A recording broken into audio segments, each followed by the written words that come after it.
హరి ఓం. ప్రపంచంలో మనము నేర్చుకునేవి చాలా ఉన్నాయి. నా అనుభవంలో ఒక అమ్మను చూశాను. ఆ అమ్మ వయసులో ఉన్నప్పుడు చాలా ఆనందంగా ఉండేది. నేను అప్పుడు చిన్నవాడిగా ఉన్నాను. ఆ అమ్మ తాను ఎంతో లగ్జరీగా బతికింది. ఆమెకు 10 మంది వంగి వంగి నమస్కారాలు పెట్టేవారు, గౌరవించేవారు. చాలా ఆనందంగా జీవితం అంటే నాది అని గర్వంగా ఉండేది ఆ అమ్మకు. అటువంటి అమ్మ ఆ యొక్క శరీరాన్ని చూసి మురిసిపోయిన అమ్మ, తన స్థితిని చూసి మురిసిపోయిన అమ్మ, గర్వంతో ఉన్న అమ్మ, ఆనందంతో వెలిగిపోయిన అమ్మ, ఈ జన్మ ఇలాగే కొన్ని సంవత్సరాలు 100 ఏళ్ళు నడిస్తే బాగుండు నా యొక్క స్థితి అని అనుకున్న ఆ అమ్మ చనిపోయేటప్పుడు నన్ను పిలిచింది ఒకసారి. నేను వెళ్ళాను కలవడానికి. వెళ్తే ఏడుస్తున్నది. బాబు, నేను తొందరగా చనిపోవాలి. అప్పటికి ఆమెకి 85 సంవత్సరాలు వచ్చాయి. ఎందుకమ్మా అలా అంటున్నావు? ఎందుకు? వచ్చే టైంకే వస్తుంది చావు కదా, నువ్వు ఆనందంగా ఉండు. అప్పుడు ఎలా ఉన్నావు ఇప్పుడు కూడా అంటే, ఈ యొక్క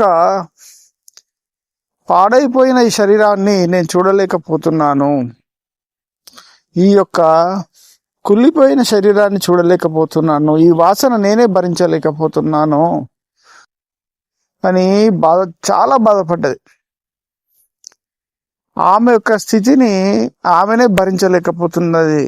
దేవుణ్ణి ప్రార్థించమంటుంది తాను చనిపోవాలని, తన శరీరంను తాను మోయలేనని.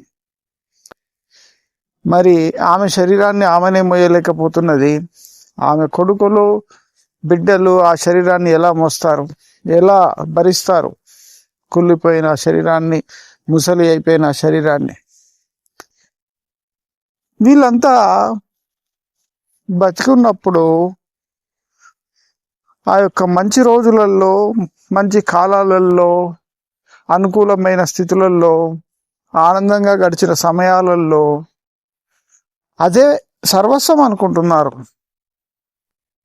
చివరికి అదే మనకు పనికిరానప్పుడు, విరక్తి అయినప్పుడు బాధపడుతున్నారు. ఈ యొక్క మన యొక్క మెంటాలిటీ కానీ, మన యొక్క ఆలోచన విధానం, జీవితం కానీ, దీనివల్ల ఏం సాధిస్తున్నాము? ఇక్కడ చెప్పవలసింది ఏంటంటే, మెయిన్ పాయింట్, ఏదైతే మనకు ఉన్నతిని ఇచ్చింది అనుకుంటున్నామో, ఏదో మనం దేన్నైతే చూసి ఆనందపడుతున్నామో అది మనకు నచ్చకుండా పోతున్నది ఒక స్థితిలోన. మరి ఎందుకు మరి ఆ యొక్క కాన్సెప్ట్ వచ్చింది అంటే, మనము అది ఏదైతే ఆనందపడుతున్నామో అదే నిజం అనుకున్నాము, అదే నేను అనుకున్నాము. కాబట్టి ఈ యొక్క సృష్టించబడ్డటువంటిది పంచభూతాలతో సృష్టించిన శరీరం కానీ, ఈ యొక్క కర్మల చేత వచ్చిన బంధాలు కానీ, పుణ్య పాపాలతోటి వచ్చినటువంటి ఆస్తిపాస్తులు, కీర్తి ప్రతిష్టలు కానీ, ఇవన్నీ ఒక సమయంలో విరక్తి కలిగిస్తున్నాయి, ఒక సమయంలో వద్దు అనిపిస్తున్నాయి. ఎందుకంటే ప్రతి జీవుడు అవి సర్వస్వము, వాటిలో జీవిస్తూ అవే నాకు కావాలి అనుకున్నప్పుడు, మంచిగా ఉన్నప్పుడు అనుకుంటాడు ప్రతి జీవి, చెడు ఉన్నప్పుడు ప్రతి జీవి వద్దనుకుంటాడు. కానీ శాశ్వతంగా తాను కోరుకునేది ఏదో అన్వేషణ చేయడం లేదు. తన అనుకూలమైన సమయంలో, తనకు వీలైన సమయం అంతా అశాశ్వతమైన దానికోసమే కేటాయిస్తున్నాడు పూర్తి జీవితాన్ని. తాను చివరి క్షణంలో తెలుసుకోవడం కూడా దుర్లభమైంది. తాను అసలు నిజానికి దేనికోసం జీవించాల్సింది అనేటువంటి కాన్సెప్ట్ తెలుసుకోలేకపోతున్నాడు. ఎందుకోసం తన జీవితంతో వృధా అయిందనేది తెలుసుకోలేకపోతున్నాడు. అక్కడ కూడా అతను బాధపడుతున్నాడు. తను అనుకున్నది అబద్ధమైపోయింది, అంటే తనకు ఉపయోగం కాలేకపోయింది. తన శరీరం తనకు ఉపయోగంగా లేదు, తన కీర్తి ప్రతిష్టలు ఉపయోగంగా లేవు, తన బంధువులు తనకు ఉపయోగపడడం లేదు, తన సంపద తనకు ఉపయోగపడడం లేదు. ఇలా బాధపడుతున్నాడు. కానీ అవి నిజం కాదు, తాను వాటి కోసం బతకాల్సింది కాదు అనే కాన్సెప్ట్ను పట్టుకోవడం లేదు. ఎందుకు పట్టుకోవడం లేదు? అది వచ్చినప్పుడు చూద్దాంలే అంటున్నాడు. ఎందుకు ప్రతి ఒక్కరికి వస్తున్నది, ఎదుటి వారిని చూసి ఎందుకు నేర్చుకోవడం లేదు? ఒక గురువు అన్నవాడు, నీ లోపల ఉన్న ఆ యొక్క దైవాన్ని పట్టుకోరా, కొలుసుకోరా, మిగతావన్నీ వదిలిపెట్టరా అని అనేవాడు. అప్పుడు నాకు అతను ఎంత చెప్పినా కానీ జ్ఞానం అబ్బింది, కానీ దాన్ని ఒక రుచి కలగలే.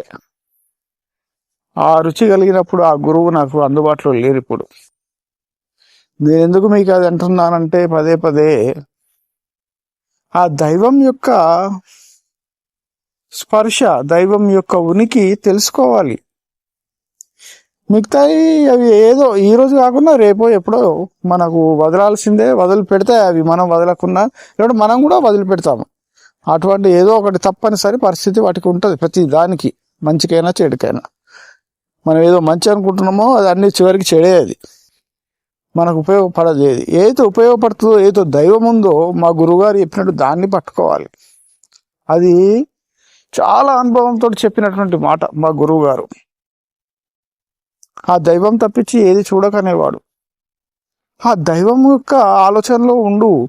నీకు నిరంతరం ఏదో ఒక ఆలోచన వస్తుంది, భోజనం మీద, వేరే వ్యక్తుల మీద, ప్రపంచం మీద నీ యొక్క దృష్టి పోతుందంటే నీ శక్తి అక్కడికి వెళ్ళిపోతుంది. నీ దైవము నువ్వు కోల్పోతున్నావు.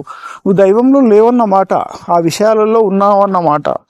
కాబట్టి ఏ విషయాల్లో ఉండకుండా ఆ దైవంలోనే ఉండరా బిడ్డ అని చెప్పేవాడు మర్మగర్భంగా. దీనిలో అంతరార్థం ఆలోచించాలి. మనము నరనరాన పరమాత్మను దర్శిస్తూ ఉత్తేజితులమై ఉండాలి. మన బుద్ధిలోన రకరకాల ఆలోచనలు మన ప్రతిరోజు ప్రతి సందర్భంలో ఆయా కాలాలను బట్టి విషయాలు నడుస్తూనే ఉంటాయి. ప్రపంచంగా నడుస్తుంటాయి, మన రాష్ట్రపరంగా నడుస్తుంటాయి, మన దేశపరంగా నడుస్తుంటాయి, మన ఇంటి పరంగా నడుస్తుంటాయి, మన చుట్టాల పరంగా నడుస్తుంటాయి, మన పర్సనల్గా నడుస్తుంటాయి, అన్నీ నడుస్తుంటాయి. అవన్నీ దృష్టిలో తెచ్చుకుంటే నువ్వు దేవుణ్ణి ఎలా పట్టుకుంటావు? ఇన్ని విషయాలను పట్టుకుంటే దైవం ఎక్కడ ఉంటుంది? నీ శరీరాన్నే నీది కాదంటున్నారు. శరీరంను పట్టుకోవడమే చాలా గొప్ప విషయం, దాని గురించి ఆలోచించడమే చాలా కష్టం, దాన్ని మెయింటైన్ చేయడమే చాలా కష్టం. ఇంకా ఇన్ని దాంతోపాటు 100 1,00,000 విషయాలు నువ్వు పరిగెత్తుతున్నప్పుడు నీకు దైవం ఎలా పట్టుకోగలుగుతావు? నీ యొక్క శక్తిని ఇన్ని రకాలుగా కేంద్రీకరిస్తున్నావు ఇన్ని విషయాలలో. ఏదో విషయం లేకుంటే నీకు బోర్ అయిపోతున్నది. నీ యొక్క శక్తిని ఏదో విషయం పెట్టాలి, ఆనందపడడానికి, ఆలోచించడానికి, ఫ్రెండ్స్తో షికార్లు చేయడానికి. దీనికోసమా నీ జీవితం? చివరికి వీటితో ఏమీ రాదని తెలిసి కూడా వీటి కోసమే కేటాయిస్తాము. ఈరోజు గడవాలి, ప్రతి జీవితము గడిపేయడమే. మరి ఎన్ని జన్మలు ఇస్తావు నువ్వు ఇలా విషయాల కోసం? దైవం కోసం పాటుపడవా? దైవంలో లీనం కావాలని లేదా? దైవశక్తిలో లీనం కావడం నీకు ఇష్టం లేదా? నీకు ఇష్టం ఉంటే నువ్వు అన్ని వదిలేస్తావు కదా. నీకు ఇష్టం లేదనే అర్థమవుతుంది ఇక్కడ. ఇష్టమైన వ్యక్తి సాధన చేస్తాడు, ఉంటాడు, ప్రపంచంలో సంసారంలో ఉంటాడు, తన కర్మ చేత బంధింపబడతాడు, దాన్ని ఎరుకతో ఉంటాడు, అంటే గమనిస్తూ ఉంటాడు. కానీ అతనికి సాధించవలసింది, తనకు కావాల్సింది, తాను ఎవరో తెలుసుకోవాల్సింది అన్నీ అతనికి తెలుసు. నిజమైన సాధకుడు, నిజమైన గమ్యాన్ని చేరేవాడు నిరంతరము అవగాహనతో ఉంటాడు. తన యొక్క శక్తిని, తన యొక్క బుద్ధిని, తన యొక్క జ్ఞానాన్ని విషయాల వైపు పరిగెత్తించాడు. అవసరం ఉన్నంత వరకే వెళ్తాడు. నిరంతరము దాన్ని పరిగెత్తించకుండా బుద్ధిని, మనస్సును తనలోన ఉంచుకుంటూ తన దైవంలోన ఉంచుకుంటాడు. దైవాన్ని ఎరిగి ఉంటాడు.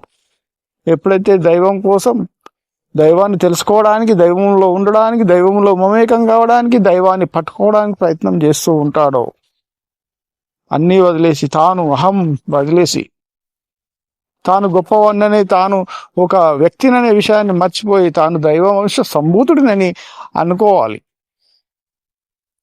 దైవ సంభూతుడు చిన్న చిన్న విషయాలకు పరిగెత్తాడు, చిన్న చిన్న విషయాలు కోరుకోడు, నశించే విషయాలు అసలే కోరుకోడు. కాబట్టి దైవాంశమైనటువంటి సంబంధమైనటువంటి తన ఆత్మ జ్ఞానాన్ని పట్టుకొని ప్రపంచిక కర్మలు చేస్తూ సదా ఆనందంగా ఉంటూ జరిగే పరిణామాలకు ఫలితాలకు బాధపడకుండా అవి ఎప్పటికైనా రావాల్సిందే అనుకుంటూ తన ఆత్మస్థితిలో ఉంటూ ఎవడైతే జీవితాన్ని నెట్టుకుంటూ వస్తాడో వాడే ధన్యుడు. అటువంటి వాడి జన్మనే ధన్యం. హరి ఓం.